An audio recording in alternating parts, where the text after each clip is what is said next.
katanya baru menelpon berbicara dengan Allah Subhanahu wa taala untuk menentukan hari lebarannya, yaitu hari Jumat kemarin, menentukan hari rayanya tanpa melalui hitungan, tidak melalui pedoman ulama-ulama yang semestinya kita anut.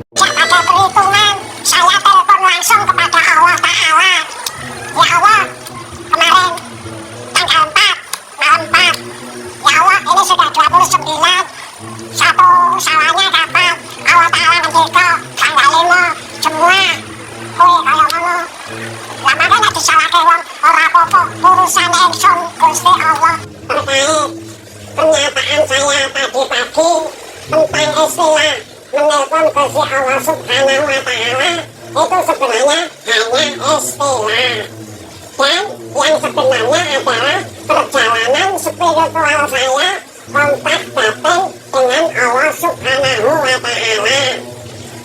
Apabila pernyataan saya yang menyinggung atau tidak berkenan, saya mohon maaf yang sebesar-besarnya kepada semua pihak. Terima kasih.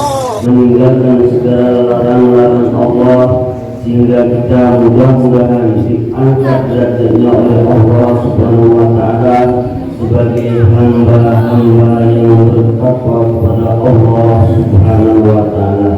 Allahumma amin. Salawat dan salam adalah senantiasa kita haturkan kepada baginda Nabi Muhammad Sallallahu Alaihi Wasallam. Dengan bersama-sama kita ucapkan Allahumma sholli wa sallim ala Sayyidina Muhammad wa ala ali Sayyidina Muhammad. Mudah-mudahan kita sekalian yang senantiasa mencintai beliau lalu membacakan sholawat kepada baginda Nabi Muhammad Sallallahu Alaihi Wasallam ditakdirkan oleh Allah Subhanahu wa taala di yaumul qiyamah kelak mendapatkan syafaat dari baginda Nabi Muhammad Sallallahu Alaihi Wasallam. Allahumma amin. Bapak Ibu hadirin sekalian, jamaah Masjid Muda yang dirahmati Allah, pada akhir ini, di akhir bulan Ramadan ini, kita masih kuat untuk menjalankan puasa, menjalankan sholat tarawih atau qiyamul lail, yang mana tentunya kita mengharapkan satu akhir, yaitu kebahagiaan. Karena seperti yang dijanjikan oleh Allah Subhanahu wa taala, kebahagiaan bagi orang yang menjalankan puasa, dua kebahagiaan, yaitu ketika berbuka dan ketika berjumpa dengan Allah Subhanahu wa taala. Liso'imin farhatun indal iftar wa farhatun inda liqa'i rabbih. Bagi orang yang berpuasa dijanjikan dua kebahagiaan. Kebahagiaan yang pertama yaitu ketika berbuka puasa, dan kebahagiaan yang kedua yaitu ketika berjumpa dengan Tuhannya.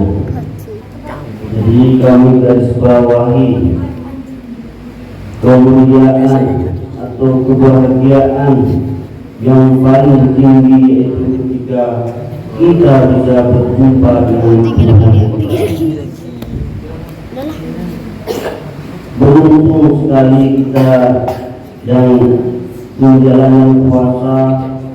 Mudah-mudahan dalam sebulan penuh kita menjalani puasa ini diterima oleh Allah Subhanahu wa taala, sehingga kita kelak dapat dianugerahi yaitu kehormatan yang tertinggi, yaitu bisa berjumpa dengan Allah Subhanahu wa taala, yaitu tentunya kita berjumpa di akhirat atau di surga. di taman kebahagiaan yang tiada habisnya. Sedikit kami bercerita, baru-baru ini ada yang sudah merayakan Lebaran, yaitu tepatnya di daerah Yogyakarta,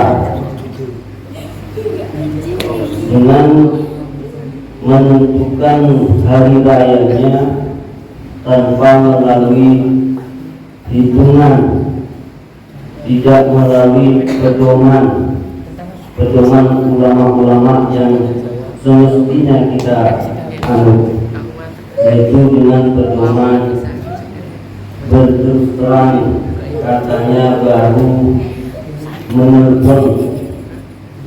menelpon berbicara dengan Allah Subhanahu wa Ta'ala untuk menentukan hari lebarannya, yaitu hari Jumat kemarin.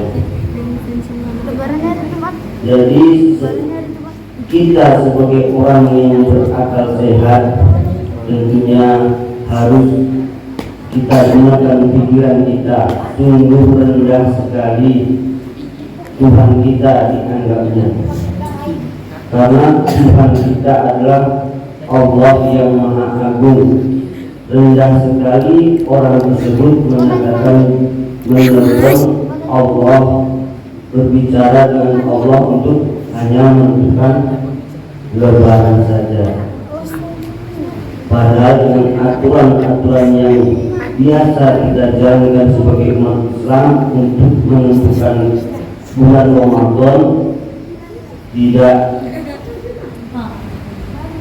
tidak sesederhana itu.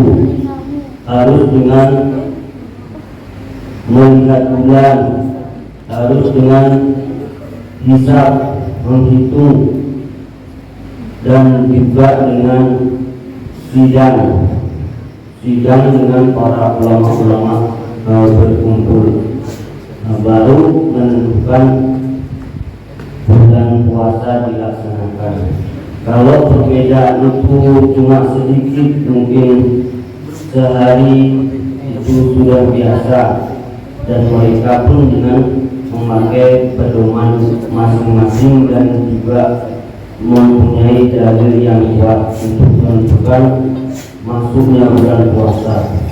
Jadi ada satu kerugian atau pelanggaran syariat jika seseorang berpuasa sebelum bulan Ramadan tiba. Itu ada satu hari yang namanya hari Syak, atau hari yang diharamkan untuk menjalankan puasa. Jadi ketika seorang tersebut menjalankan puasa sebelum masuk bulan Ramadan dengan niat puasa Ramadan, maka hukumnya haram. Bukan malah mendapatkan pahala, tetapi mendapat hukuman haram. Jadi harus sangat berhati-hati untuk menentukan yang namanya bulan Ramadan. Dan ketika akhir kita Lebaran, mereka sudah merayakan Lebaran, padahal Allah perintahkan hari ini masih diwajibkan untuk menjalankan puasa, tapi dengan dasar yang tidak jelas mereka malah sudah tidak berpuasa, tidak berbuka.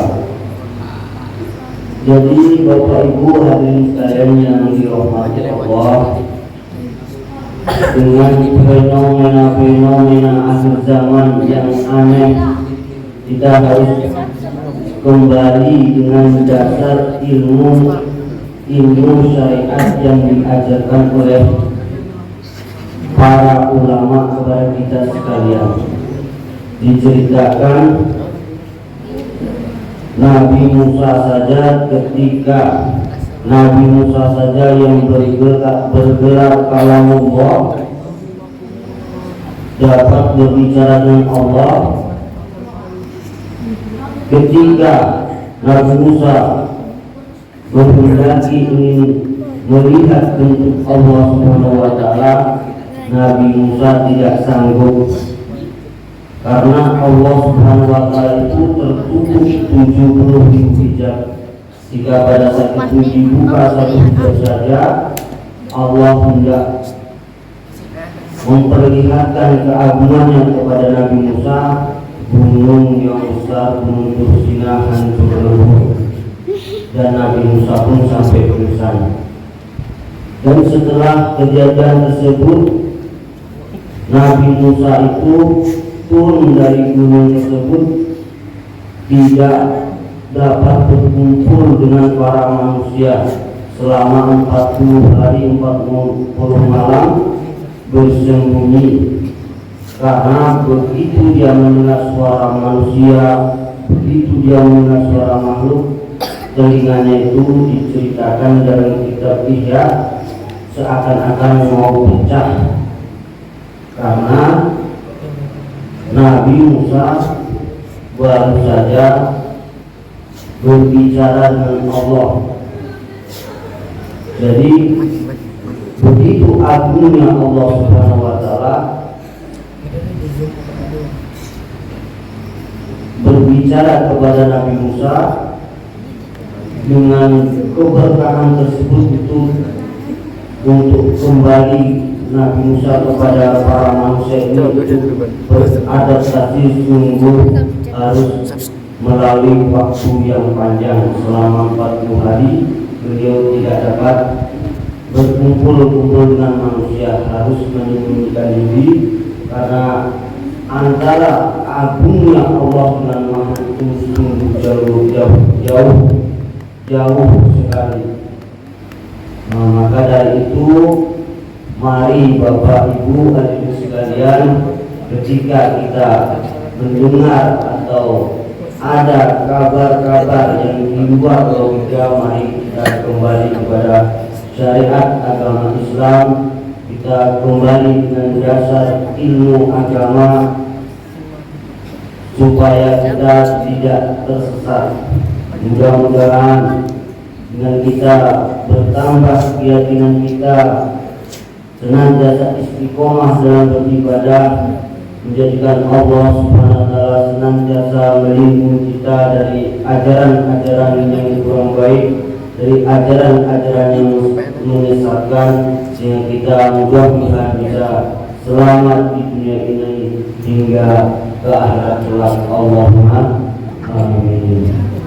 Bapak Ibu hadirin sekalian yang dirahmati Allah, jadi sedikit kami menambahi bahwa Allah Subhanahu wa taala itu disebutkan laisa kamitslihi syai'un, tidak ada sesuatu pun yang menyerupai atau sama dengan Allah Subhanahu wa taala.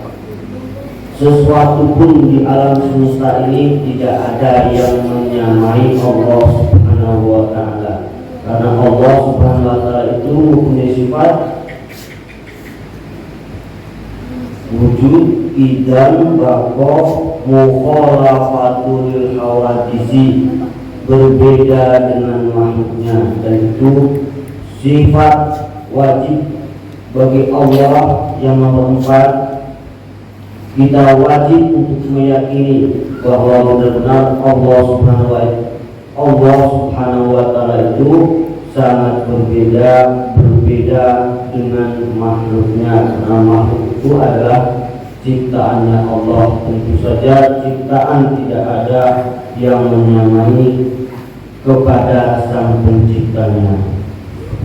Mungkin ini yang dapat kami hasilkan, mudah-mudahan yang sedikit ini dapat kita ambil manfaatnya. Bila ada tutur kata yang kurang berkenan, kami mohon maaf.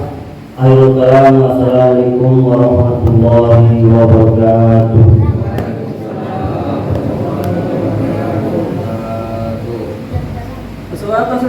Ini kan apa? Basir Ridho. Basir Ridho. Sekretariat